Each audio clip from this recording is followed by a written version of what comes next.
Vijay சேதுபதியோட voice ஓவரில் கவின், பிரீத்தி Asrani, VTV Ganesh, அப்புறம் இன்னும் சில பலரெல்லாம் சேர்ந்து நடிச்சிருக்கிற படம் தான் கிஸ். இந்த படத்தை எடுத்த புனிமா யாருன்னா சதீஷ் கிருஷ்ணன். இவர் யாருங்கிறது நிறைய பேத்துக்கு தெரிஞ்சிருக்கும். பீஸ்ட் படத்தில் ரொம்ப டேலண்டடான பர்சனாக வருவார்ல, அது இவர் தான். இந்த படத்தை பார்க்கக்கூடயே தெரிஞ்சது இவர் எவ்வளோ பெரிய டேலண்டடான பர்சன்னு. அப்படி ஒரு படத்தை எடுத்துருக்கிறாரு. இந்த படத்தோட ஒன்லைன்னு பார்த்துக்கிட்டிங்கன்னா, நம்ம கவினுக்கு லவ் பண்ணுறவங்களையும் பிடிக்கல, லவ் பண்ணுறதும் பிடிக்கல.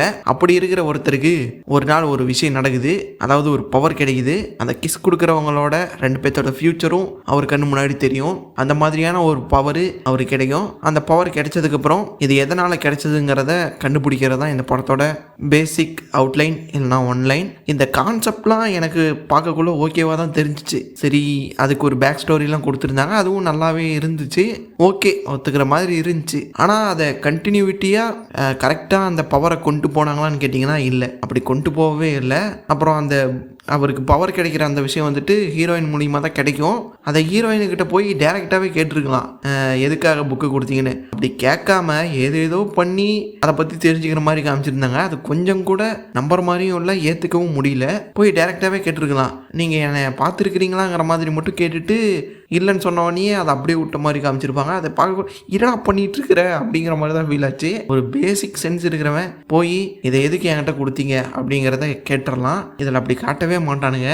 அது பார்க்கக்குள்ளேயே ஒரு மாதிரி என்னடா பண்ணிட்டு இருக்கிற, போய் கேளுடா சீக்கிரம், என்னடா இதுக்கோசரம் ஏன்டா இதெல்லாம் கற்றுக்கிட்டு இருக்கிற, என்னடா பண்ணிட்டு இருக்க அப்படிங்கிற மாதிரி தான் இருந்துச்சு. அது மட்டும் இல்லாமல் நடுவில் நிறைய இடங்கள்ல அந்த பவர்ஸை பற்றி இன்னும் தெளிவாக காமிக்கவே இல்லை.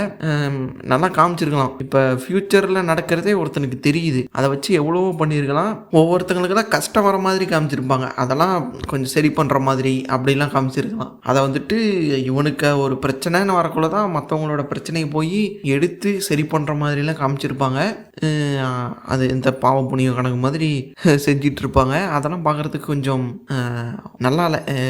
எப்படி சொல்கிறது, நான் ஏற்றுக்கிற மாதிரி இல்லைன்னு வச்சுக்கோங்க, அந்த மாதிரி தான் இருந்துச்சு. ஆனால் கான்செப்ட் எனக்கு பிடிச்சிருந்துச்சி. அதை கொஞ்சம் நல்லா காமிச்சிருக்கலாம். படத்தில் நடுவில் இது வேற ட்ரை பண்ணியிருந்தாங்க, லாலா லேண்டில் வர மாதிரி ஒரு டான்ஸ் எல்லாம் ட்ரை பண்ணியிருந்தாங்க. அதெல்லாம் பார்க்கக்குள்ள எனக்கு ரொம்பவே சிரிப்பு தான் வந்துச்சு. லாலா லேண்ட் மாதிரியே ட்ரை பண்ணி வச்சுருக்கிறீங்களேடா அப்படிங்கிற மாதிரி அந்த ஞாபகம் தான் வந்து போச்சு. அப்படி தான் இருந்துச்சு. கவினோட ஆக்டிங்னு பார்த்துக்கிட்டிங்கன்னா ஓகே, நல்லா தான் இருந்துச்சு. அப்புறம் பிரீத்தி அஸ்ரானி உங்களுக்காக ஒரு தடவை பார்க்கலாம், பாருங்கள். அப்புறம் வேறு என்ன சொல்கிறது, காமெடி ஒரு சில இடங்களில் விடிவி கணேஷோட ஒர்க் அவுட் ஆகிருந்தது. இந்த கான்செப்டை மட்டும் இன்னும் தெளிவாக காமிச்சிருந்தாங்கன்னா படம் ரொம்பவே நல்லா இருந்திருக்கும். எனக்கு பிடிச்சிருந்துச்சி.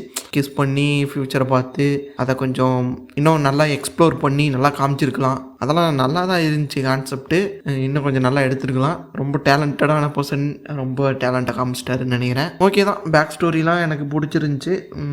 இன்னும் கொஞ்சம் நல்லா எடுத்திருந்தா நல்லா வந்திருக்கும். உங்களுக்கு இந்த படம் எப்படி இருந்துச்சுங்கிறத கமெண்டில் சொல்லுங்கள். இந்த படம் ஜி5ல அவைலபிளாக இருக்குது, பார்க்காதவங்க பாருங்கள். உங்களுக்கும் இந்த மாதிரி நான் சொல்கிற மாதிரிலாம் படம் ஃபீல் ஆச்சுன்னா கமெண்டில் சொல்லுங்கள். அப்புறம் நாம் இன்னும் வேறு ஏதாவது படத்தை பற்றி பேசணும், இதை பற்றி பேசுங்க ப்ரோ அப்படின்னு நீங்கள் சொன்னீங்கன்னா நம்ம நிறைய படங்களை பற்றி பேசலாம். அதுக்கு முன்னாடி எல்லாம் சப்ஸ்கிரைப் பண்ணுங்கள், பண்ணிவிட்டு போய் தூங்குங்க. பாய்.